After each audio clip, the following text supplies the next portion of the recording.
And we are live here on Wednesday afternoon. Frank Rossi, James Baker with you. And James, if we're just ranking the top five, I had a great week. Yeah, but then the lower half of the rankings just totally threw us the proverbial curveball of all curveballs, going against everything that we thought we were seeing. And maybe that was maybe the committee's getting sick and tired of us prognosticators trying to second guess or predict what they're up to. And so they were like, okay, how you like them apples? And we saw some teams jump in there. Most notably, one from a school not far from where you got your law degree, who kind of came out of nowhere based off of what we saw in week one of the regional rankings. So I'm happy for those guys, but it does definitely creates a bit of a head scratcher. And once again, no Montclair State. They just can't seem to catch a break here. You're right. That was last week's regional rankings we're looking at right now, and we're trying to get them the new ones up in a second here. But just in case you forgot, that's where we are coming from last week. And let's begin to move over to week two. And as you can see, they're not up there yet. We will go one by one like we did last week. And so you can see that. We'll make sure we shrink our bottom line a little bit. So there we go. As we begin this foray. Yeah. Who's in, who's not? A lot to discuss heading into week 11. So let's go first slide here, our first movement. Brockport at 9-0 with a 523 strength of schedule and wins against Ithaca and Cortland. Let me stop right now and tell you what we've done here. We have gotten every inconsistent answer known to man. And Jim Catanzaro, I hope you're watching because maybe you can help us with this one. I would have reached out to you if we had more time, but I got another email and another answer today that told me an answer that was completely off what I've been told in history. When it comes to regionally ranked opponents, I always used to believe a long time ago that you were a regionally ranked opponent in the week that you were being ranked.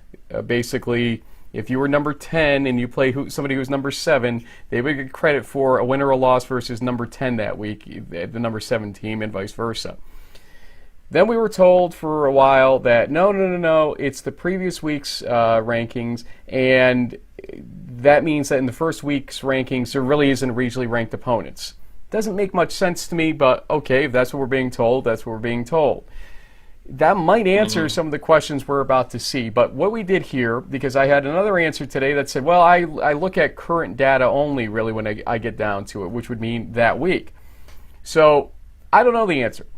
It would be a great answer to have. There's no reason to hide the answer. Yeah. It would be a great answer to be consistent about across the board. So let's see where that lands over the next few days. We'll ask Jim or Coach Catanzaro about that on Sunday.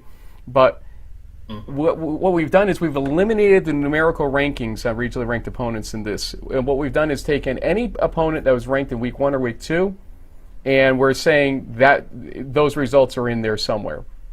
So for Brockport, they played Ithaca, they played Cortland. We know they were ranked. Okay, there we go. 523 strength of schedule. Sorry to go long on that, but that's kind of where we're at right now with how this works. And we've been doing this for years and years, and we still can't get the straight answer at it. That's the funny thing about it. More of an art of a science, maybe? Yeah. Something like that. So let's keep moving. Frostburg State 8-0. Remember, they don't have the CNU game because of the hurricane, as we said last week. 502 strength of schedule and a win. Not a win versus Salisbury, actually, but I believe, do they have any regionally ranked win, actually, as they say that? They play Salisbury this week. Nope. I just go back to my own notes here to check on this. Correct, because Wesley not ranked. Yeah, no, there was nothing in their batch. We'll make that fix in a moment or two. So apologize for that. And we keep moving. And number 3 is RPI. With an 8-0 record, 509 strength of schedule, and a win versus Ithaca in their batch. Now, again, this is 1, 2, and 3 from last week. Nothing surprising going on here. Number 4, Delaware Valley, 8-1, 475 strength of schedule, and a win versus Stevenson. Now you may see something right there that it didn't look correct from last week. Remember, Stevenson was last week not ranked. So that would mean that if I'm including them there, they are suddenly ranked. That was unexpected a little bit. So let's see what that means and where they are. Number 5, Ithaca. Now, there are an enormous number of reasons to think that Ithaca would get ranked here in Jump Merchant Marine Academy, which is basically, I think, if I look back That's here. What had to happen. Yeah, they were number 9. And that would include, hey, their strength of schedule went up slightly. And also, Merchant Marines went down by 0.06 points. So, okay, I can buy into that because they have a couple regionally ranked opponents. They played Brockport well. They played RPI well, lost by 1 point to RPI, 6 points to Brockport. Okay, I can justify that jump. That's why we made the jump, and we were right. That's what they did. Here's where everything falls apart. Salisbury. So, essentially, Ithaca replaced Cortland. Salisbury didn't move. Salisbury lost to an unranked team. Hi, remember, folks, Wesley is an unranked team. As much as we love Wesley, they lost by 1 point, and then Wesley won in overtime. I get that. Salisbury put up, a whole 13 points against Wesley. So if your notion was that the triple option didn't work in the first place or was a one-dimensional thing for them, you probably didn't change your mind about that after week 1 in going into week 2 of these things. Or the idea that Jack Nowitzki was injured in this game in overtime and that he was basically the backbone of that offense for Salisbury. They lost to an unranked team. Their strength of schedule is pretty atrocious. Sub 500. Almost 450. And they didn't move. But guess who did move? What team that lost last week dropped when Salisbury didn't? We'll leave that as a hypothetical question as we get down to it. Okay. Well, what the hell happened here? Hi, MIT. Welcome to the party. Hey, 466. Awesome. Hey, I like them apples. Yeah.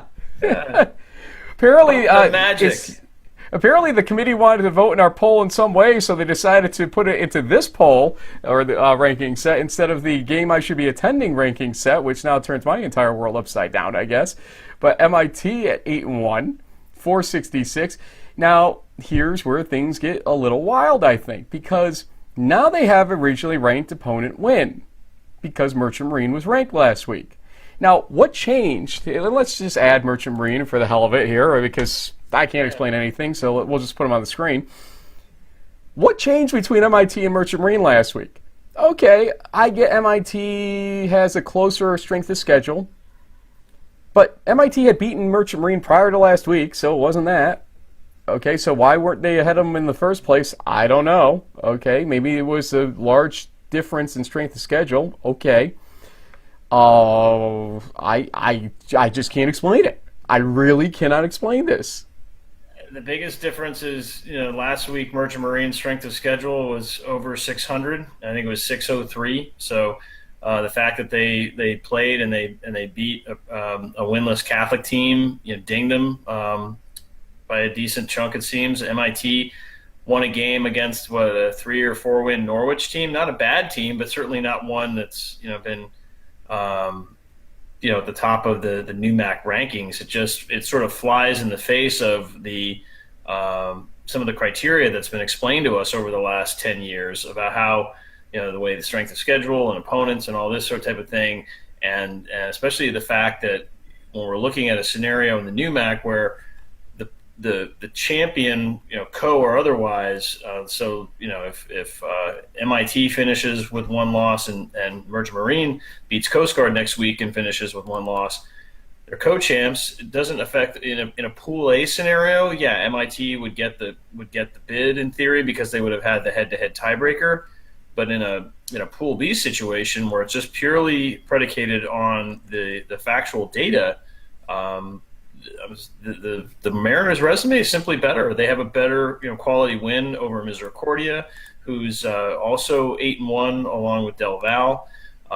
If the MAC is supposed to be so good enough to pull up the next team, which we're going to see in a second, then where's Misericordia? They're 8-1 just like Del Val. They don't have the playoff resume, But to have Stevenson also pop in is kind of a head scratcher. Like, where did they come from?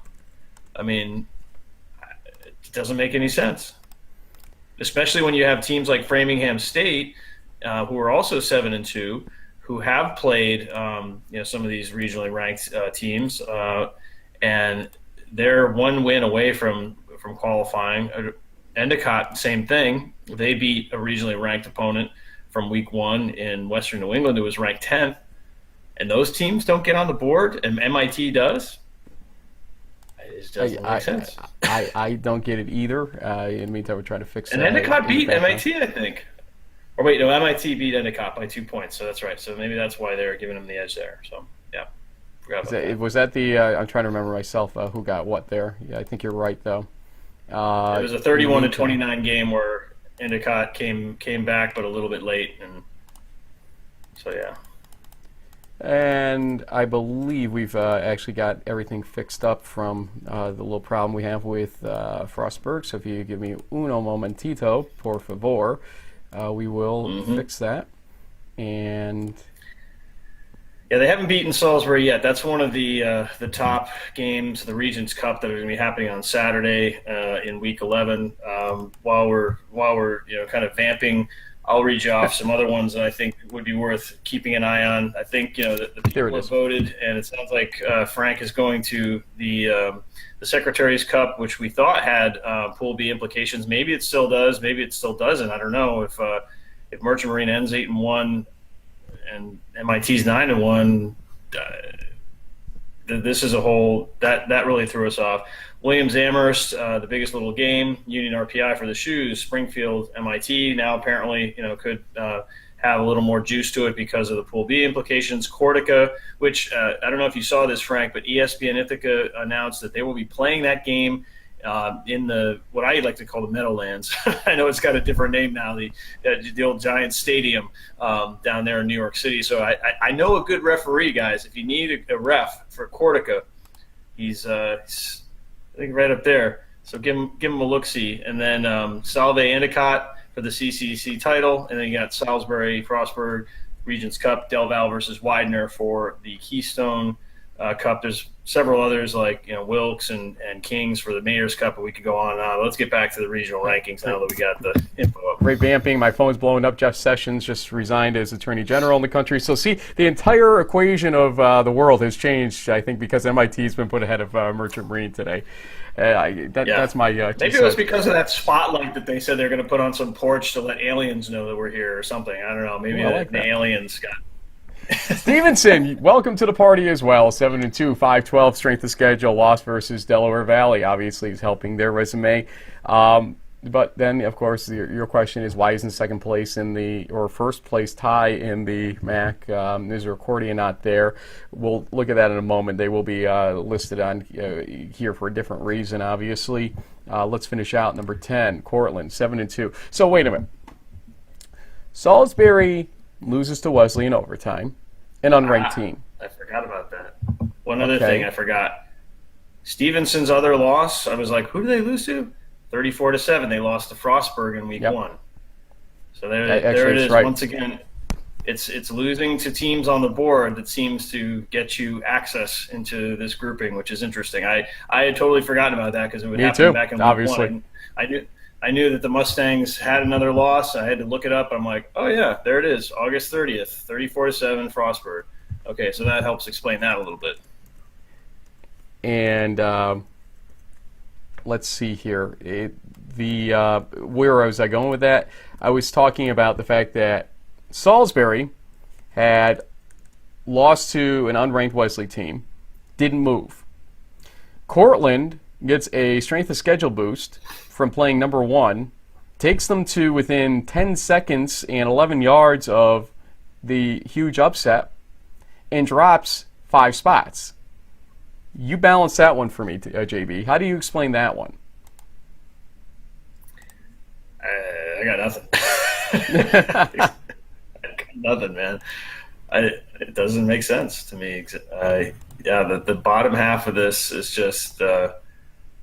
I really felt confident that with the 4 teams that lost, we'd see Ithaca move up, which we did, and then we would see the introduction of some other teams that are really close to clinching conference bids. Because in the past, whatever what people want to say about the strength of some of the New England conferences and all of this and that and the other thing, historically the teams that are, we have an interview coming out with one of the senior captains of Framingham State. Was a really great kid, a really nice interview. Typically in prior years, if Framingham was 1 week away from clinching and they're going to be a heavy favorite in their game against Worcester State, they would be on this list. But for some reason, they're not this year. They lost to Cortland, and Cortland's up there. Maybe it was the amount that they lost to, it was only week 2 or 3 of the season, so not sure if you can really hold that against them. Same thing with Endicott. It's like they beat a team that was on the list the week before. They're going to be a favorite over Salve in that game, I think. Not by a huge amount, but I would say at least a touchdown or so based on kind of what we've seen this season. And so and then Misericordia. Look at Endicott's strength of schedule. They're almost 550. Montclair is almost forget Endicott. Look at Montclair's and Framingham State's. I know. Yeah. And Montclair's got losses to Frostburg also by one possession, no doubt. So why is Montclair below Stevenson? I can't really tell you.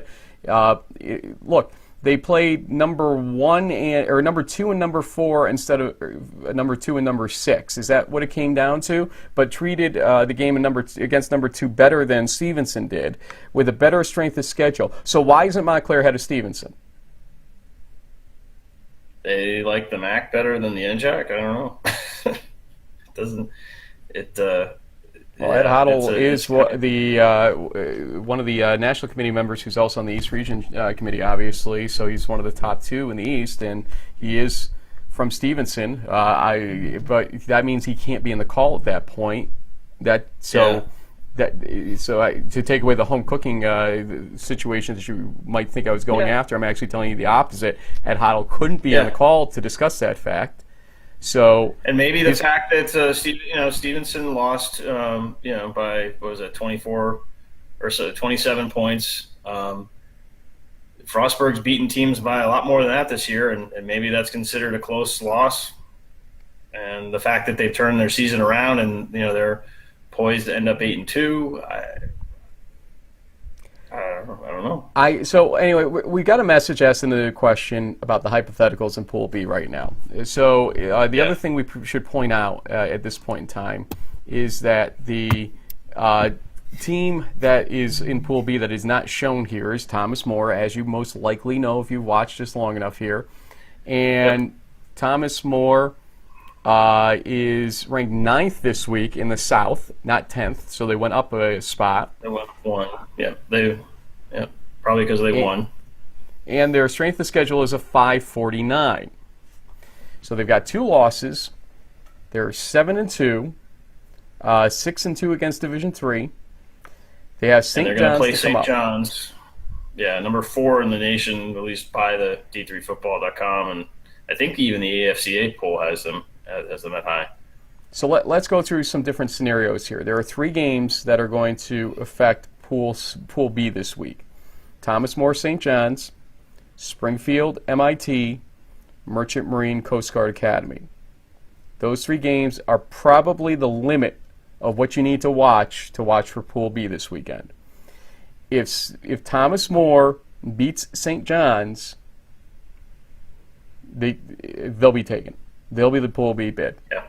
Doesn't matter if these guys are 1 loss. And just for the slight chance that this is the first time you're ever hearing the term Pool B, basically that means a playoff berth to any team that's not either affiliated with a conference like Thomas More or is in a conference setting like the NUMAC, which is only 2 years old. They don't officially have the automatic qualifier yet. They will next year. So that's what Pool B means. If you're new to D3 football, there is 1 of those out of the 32 overall bids. So Thomas More wins it. They'll have 2 losses, but their strength of schedule will go up this week. We know that. They're playing 9-0 at St. John's, so it's going to go up to probably about 570, 580, basically, which you can see from this list would be almost tops against anybody.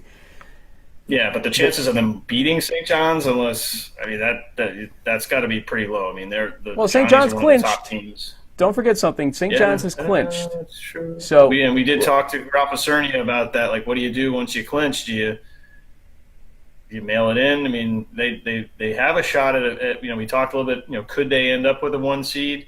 Maybe, maybe not. They could just want to take the week off and rest up. in our host chat, we'll discuss that more tomorrow, actually. We had a video issue that we were hoping to get it actually out last night, but we've rectified the video issue, thankfully. We don't have to re-record it, James. Just want to let you know. But, yeah. But, obviously, we're going to have to push it off till tomorrow. We'll have our player guest interview tonight, for those that want to see that, from Framingham State. Okay. Yeah, Mr. Etienne. And we basically...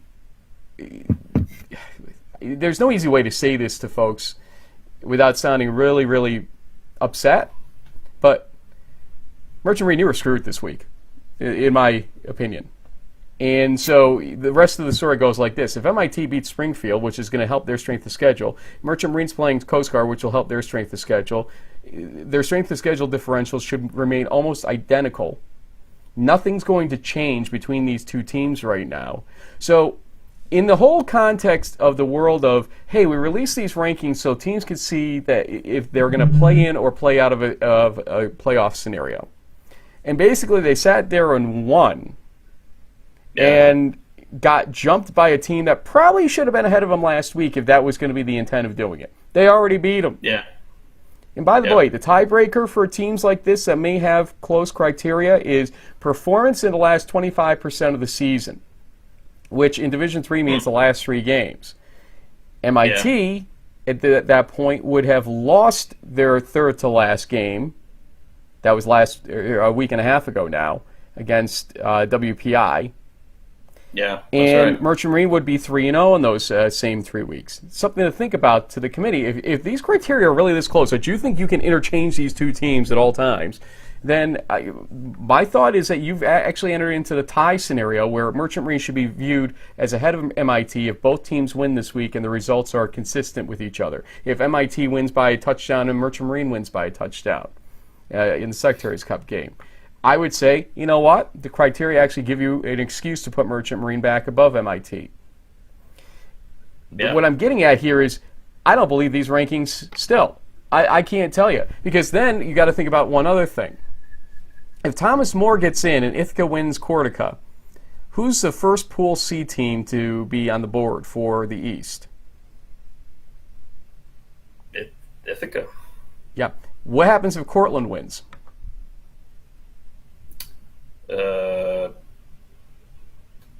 Salisbury would drop, obviously. Let's say Frostburg wins.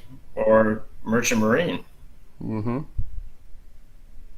Wow. And so suddenly your Pool B scenario turns into a Pool C scenario for one of those teams possibly as well. That's not. They don't have a strong Pool C profile, though. They don't have any regionally ranked opponents.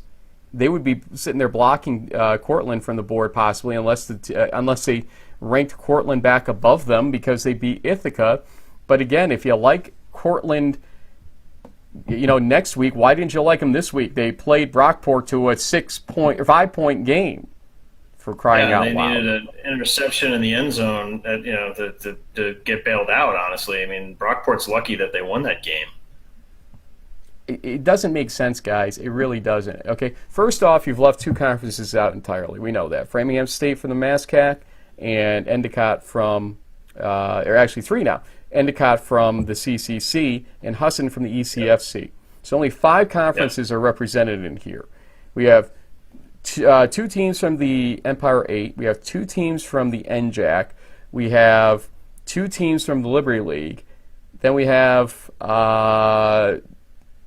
from the NUMAC and 2 from the MAC. And then this is a very rough, not super accurate count, but just looking at the 1-loss teams from all the other regions that I think are in the C sort of contention space, it's going to be close to 10. So the fact that Ithaca with 2 losses, I mean, in the last at least 5 years, Frank, a 2-loss team that didn't win their Pool A It's been a while. Maybe with some exceptions. The Empire 8, obviously a very strong conference, but if people have been asking me today, like, what are the chances of Ithaca getting in? And I was thinking, well, with 2 losses, even very close ones, and I just would be really surprised if they had a chance. But when you look at this, you're like, man, they beat Cortland, maybe they will get in. I don't know. It seems to kind of fly in the face of the precedent that we have seen for a few years now. The first blush from our friend Adam Turr, I want to say, on who would be in based on this, if I can go back and find it at this point, in terms of Pool C, is John Carroll, center, St. Thomas, Hardin-Simmons, Linfield. Those would be the 5 he would see right off the bat. That sounds right. Linfield's technically a 1-loss team in Division III, so don't think of them as a 2-loss team for these purposes. And everybody else there have major wins, not just losses, and strength of schedule numbers that are very good, but only 1 loss. Okay, if you're sitting there with 2 losses and you're going to be matched up 5 times against teams like the ones I just listed, you don't stand a chance in hell against them. I'm sorry. You don't. Nor does Cortland. Nor does MIT. Nor does Merchant Marine. So basically my point is the only team that could get a Pool C bid from this region right now is Frostburg State if they lost to Salisbury. Otherwise... who may be without their starting quarterback on Saturday. We'll have to see. So I also got a question. What's Springfield's chances for Pool B? Okay, so if Coast Guard beats Merchant Marine and St. John's beats Thomas More and Springfield beats MIT and hell freezes over. No, just kidding, folks. Kidding. But no, you can see where I'm going with this. Now you've got a 2-loss Springfield team against a 3-loss Thomas More team. The strength of schedule, both subjectively and objectively, favors Thomas More. It would be more than a half a point. I would tell you, if I were on the committee, personally, knowing what the criteria are, Thomas More goes ahead of Springfield with 3 losses. Unless if they get even if they get like lambasted by the Johnnies, which is certainly a possibility, but if they play within 2 to 3 scores, then that's pretty competitive game, and so I would agree with you there. I think the good news for Springfield fans is that they've given themselves a couple of other opportunities. They filed for an ECAC bid. There's a good chance that they would get the New England Bowl bid if they beat MIT to go into that series. So they're going to have a postseason game, I think, either way. They're a great program. They're gonna attract fans to that postseason bowl game, whether it's with an ECAC situation or if it's New England Bowl. So you guys up in Springfield, the Pride, you're going to get one more game no matter what, I think. NCAA's though, just with all the factors Frank laid out, highly unlikely. But then again, we didn't see MIT jumping up into number 7 out of nowhere. So yeah, but the only team with 2 losses from the NUMAC that I think would be a Pool C or Pool B candidate at 2 losses would be Merchant Marine with their strength of schedule number ultimately. Yeah. And that's not even a strong candidate when you get down to it. Plus, Merchant Marine beat Springfield, so if we're suddenly using who beat whom to determine these things, then right now Springfield is rightfully the worst of the lot out of the 3 of them. Now, if they beat MIT, it's a different question. But right. I think a 3-loss Thomas More team goes ahead of a 2-loss NUMAC team if complete carnage were to occur this weekend, and MIT and Merchant Marine both lost, and Thomas More lost as well. It would be very tough to justify Springfield at 2 losses with a 494 currently. The strength of schedule obviously will go up to around 530 or so with playing a team like MIT, but that's still not enough because, like I said, Thomas Moore's is going to go into the 570 range, and I think Thomas Moore's got multiple teams that they're going to look as quality. Now, their resume would have looked better if Platteville had remained. Muhlenberg, though, is still ranked, are they not? Yeah. And so they've got Muhlenberg. They'll Muhlenberg have St. came John's. in at sixth. They're six, and they're a pretty solid Pool C candidate also, I think. Yeah, so they'll have 2 losses against decent teams, regionally ranked opponents, Muhlenberg and St. John's, and then possibly one more on top of that if things shake out. But again, this is what we got. I just don't like the idea that if we're being told up front that strength of schedule is such an important thing, and I'm looking at 2 teams with 572s, and one with a win against a formerly regionally ranked opponent, and one with 2 losses to regionally ranked opponents by 1 possession or less, and those two-loss teams are being placed off the board completely, while Ithaca and Cortland don't have as strong resumes, in my view, don't have the strength of schedule that they have, in my view. So if you're really... Well, the main strength of their resume is that they almost beat Brockport. They hung in there with them. So then why do they drop 5 spots then? I mean, if there was that strong of a scenario, why does Salisbury sit at 6 and not move? It doesn't make sense. And predictability is, I think, one of the most important mainstays and needs of these regional rankings. This is one of the reasons why we got rid of the first ones back when. We used to have 3 sets of these that would come out, and the first ones were so irrelevant, they felt, and not helpful to anybody, that they said, we're just going to do 2. Yeah.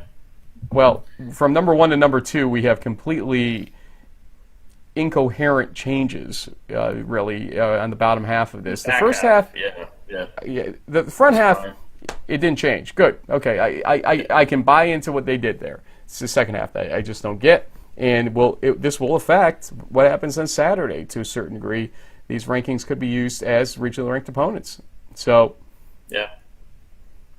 I don't know at this point where to go with this. JB, we've gone a half hour and probably bored people to tears in some respects with how much in the weeds we went.